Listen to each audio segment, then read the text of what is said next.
1 out of every 5 businesses will fail to survive their first year. Between the second and fifth years, half of all enterprises fail. Only about 10% of enterprises survive their first decade, or 1 in 10. The most prominent cause of failure is a lack of market for their goods that amounts to 42%. People simply just aren't interested in purchasing what you're offering. That is why we bring you a list of 15 businesses by the end of this video that have been established for generations and will most likely be around long after you're gone. You'll discover the underpinning secret that all of these companies share today. Here are 15 companies that will last pretty much indefinitely. The first is food. Agriculture, food processing, food distribution, packaged goods, and restaurants are all included. People eat food everywhere they go. They've been doing it for thousands of years and will continue to do so in the future. Even if the packaging changes, we still need food. Humans will spend about $8.77 trillion on food alone in 2022, and this figure is increasing at a rate of 5% each year. Here's what food spending and sectors will look like in the coming years. As technology pervades every aspect of life, online food ordering is on the rise. What you should know is that restaurant owners earn anywhere from $24,000 to $150,000 per year on average. As being said in an old proverb, one who knows how to cook can always make a life. Residential development comes in second. Food and shelter are essential for survival. As a result, residential development ranks second on our priority list. People require shelter. People are required to construct them. Thus, they must purchase, rent, or sell real estate. The human population is rapidly increasing as we improve our ability to combat sickness. In addition, we live longer on average. All of these folks will require a place to call home. What you need to know is that the average real estate developer generates a profit of 25 to 35% on major projects and 45 to 65% on smaller ones. Of course, there are more variables to consider, but this should provide you an insight. You don't have to be in the real estate development business to profit from housing. Homes appreciate 3 to 6% per year on average. The larger the proportion, the closer you are to the city center or the hotter the location. Rent alone will pay for a rental home in less than 10 years. If you buy a house once and rent it out, your family will be able to eat from it as long as someone is ready to pay the rent. The third option is commercial space. Although commercial space is officially classified as real estate, we wanted to separate the two. Humans engage in business because it is how we exchange value and it supports the economy. People have gathered in squares, piazzas, and souks since the dawn of time to display their wares and products. We now have shopping malls, avenues, and districts, among other things. Although owning a business can be lucrative, as we discussed in the video's introduction, the odds are stacked against you. The owner of a commercial facility, on the other hand, generates money regardless of what type of company is conducted there. Evergreen refers to when you own the building rather than the business that operates from the ground floor. Commercial real estate costs more per square foot than residential property. Although the cost of construction is the same, the only difference is the cost of land. Businesses can afford to pay higher rents than individuals because the space allows them to create cash. As a result, there is a synergy between the landowner and the company. Pharmacy is number 4. People require medical supplies. Your local shaman would sell you a special blend of tea back in the day. You now get your paracetamol with your cough pills and the hair growth medicines. Pharmaceutical earnings, of course, skyrocket amid any medical emergency. However, even before 2019, the average pharmacist with a single pharmacy earned almost $150,000 per year. After paying for utilities, a licensed staff, and other minor expenses, you'll still have around almost $80,000. Pharmacies are a lucrative industry. They're now being marketed like food. The cost of opening a pharmacy is typically between $200,000 and $300,000. So the next time you leave the house, take note of how many pharmacies are in the vicinity. You'll be taken aback. Number 5 is transportation. This is a huge one. We need to get products and people from point A to point B, and the faster the better. We'll skip the manufacturing section because you're unlikely to start making cars or ships tomorrow. However, we've noticed a few interesting things. The fourth quarter of 2020 is expected to be the most profitable in container shipping history. The remarkable thing is that profits are steadily increasing. The earnings of shipping lines is expected to reach approximately $200 billion in 2021, and that's merely water shipping. You have a lot more options for shipping on land, and here's how the math works out. The typical weekly gross per truck is between $4,000 and $10,000. A take-home wage of $2,000 to $5,000 per week is possible for an owner-operator who owns a business and supervises operations. A weekly profit of $5,000 to $2,000 is possible for an investor. A typical truck will cost between $125,000 and $150,000. Don't have the funds to purchase a truck? An automobile will suffice. Apps like Uber and Lyft allow you to make money by moving people around. Uber drivers make between $8 and $12 per hour on average. Full-time drivers in congested areas can earn over $50,000 per year, to the point that people are turning a profit by buying cheaper cars and hiring drivers on a salary to drive them around. However, if you zoom out and look at it on a worldwide scale, Uber drivers make only $364 per month, according to recent research, because most individuals don't drive full-time. However, no matter how the times change, shipping will always be one of the most profitable enterprises. Fashion is ranked 6th on this list. We used to require clothing. We now have an excess of clothing. Fast fashion and more lately ultra-fast fashion have become commonplace. This year, the global textile sector surpassed the $1 trillion mark. According to industry observers, retail clothing profit margins typically range from 4 to 13%. However, this only applies to mass-produced items where a large amount of the inventory is destroyed or repurposed. Our clothing wind up in landfills or are burned about 85% of the time. Today, culture is the only way to approach the fashion industry. The way Virgil Abloh accomplished it with Off-White and how he played the game of fashion piqued our interest. He collected everything into a one-page website with everything you need to launch your own fashion firm before he passed away. You can go to virgilabloh.com/free game to check it out. It was his way of sharing his blessings. Commerce is number 7. Every company in the world is in the buy low, sell high business. Some may be purchasing resources, products, or even time of others. You're in the commerce business if money is exchanged, buying something cheap and sell it for profit as soon as you observe commerce in operation. Whatever it is, you will never be the same again. Most people believe they comprehend this concept. But it's only after you've gone through everything on your own that you decide you'll never work for another company again. Here are 3 components of trade that you should be aware of.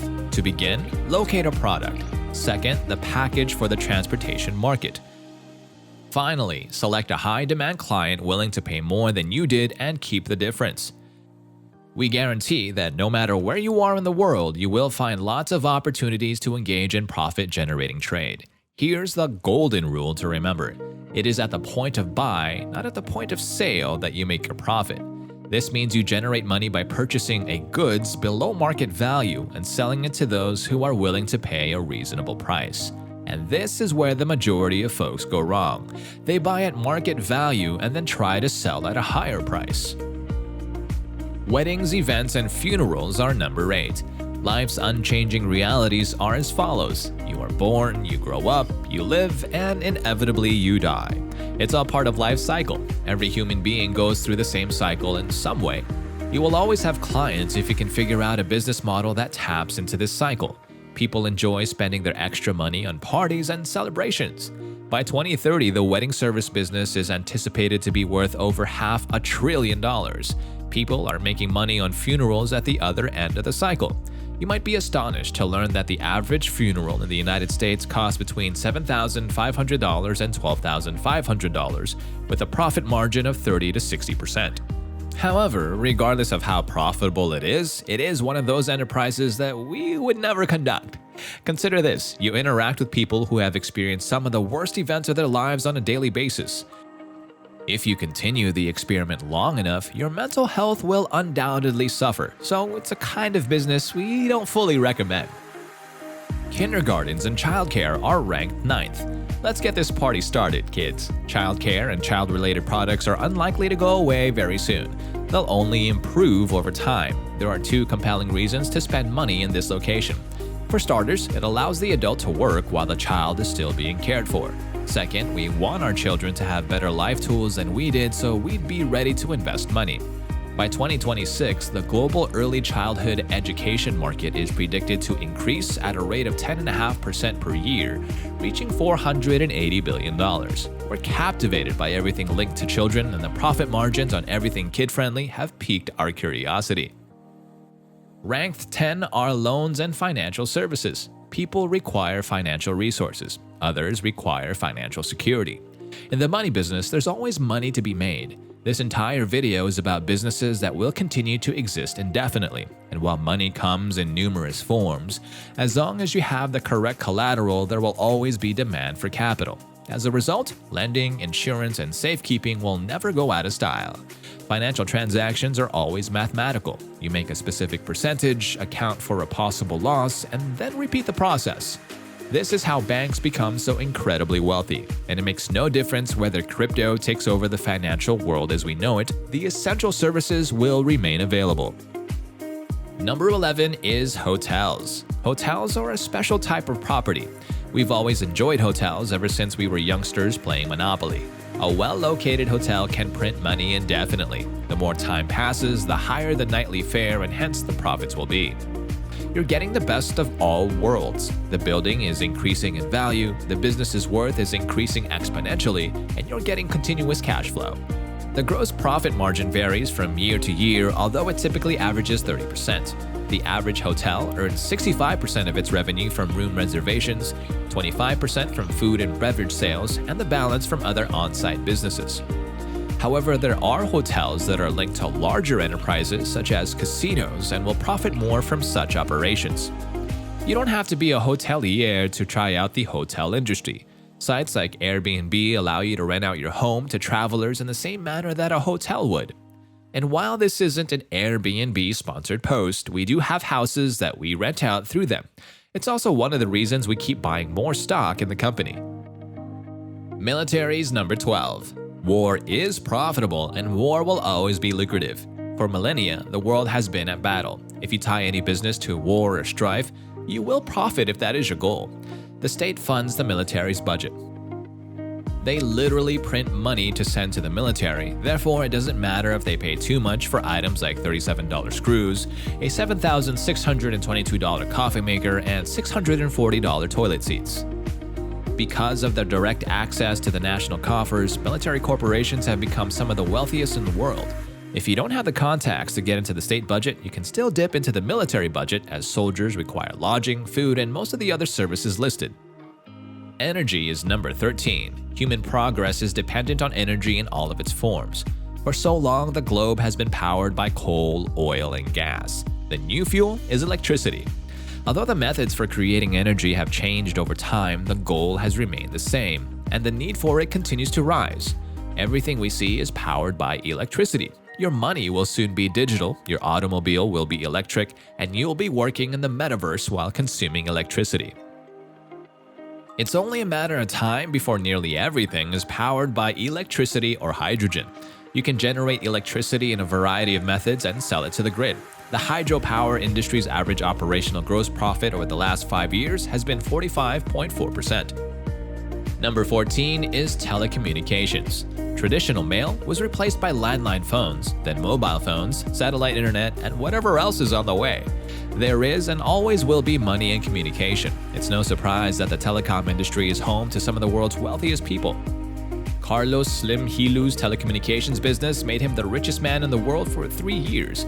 You may not be launching satellites into the orbit in the early stages of your company, but data has value. Data security is one of the hottest fields right now, and you should investigate whether it's good for you. Ultimately, waste management. Isn't it true that we save the best for last? You have no idea how crucial trash management is or how profitable it can be. In 2020, the worldwide waste management industry was worth $1.61 trillion, and it's expected to expand by 50% this decade. We now have more options than ever before. The average profit margin for waste management companies is close to 40%. It's actually one of the simplest businesses to establish, and if you do your job well, all of your customers will return. You can begin small and work your way up to businesses and even communities. Your life's business objective is to create an everlasting company that will provide for you and people you care about for many years. Hopefully, it will be passed down to one of your children or grandchildren. That's how you leave a legacy. If you want to get rich, look at who the affluent are. We want you to check up the top 100 wealthiest people in the world right now on Google and discover what they do for a living. There's a reason why no short-term traders are among the world's richest people. All of the top 100 players have a long track record. They're the wealthiest right now because they bought at the top of a market 20 years ago or longer in roughly half of their cases. Bankers used to be the wealthiest people on the planet. It used to be the industrialists, but now it's the technology. Consider how many have been in the top 100 for longer. That is how long-term enterprises are built. Right now, we don't want to say too much. So based on everything you've learned today, what do you aim to own as an evergreen business? Please let us know in the comments section below. Thank you for watching this video. We hope you will always be in the black when it comes to money. And if you enjoyed it, consider subscribing to our channel and becoming a member of our fantastic community. And if you're still hungry for more, visit our channel for more amazing material. We'll see you at the next one.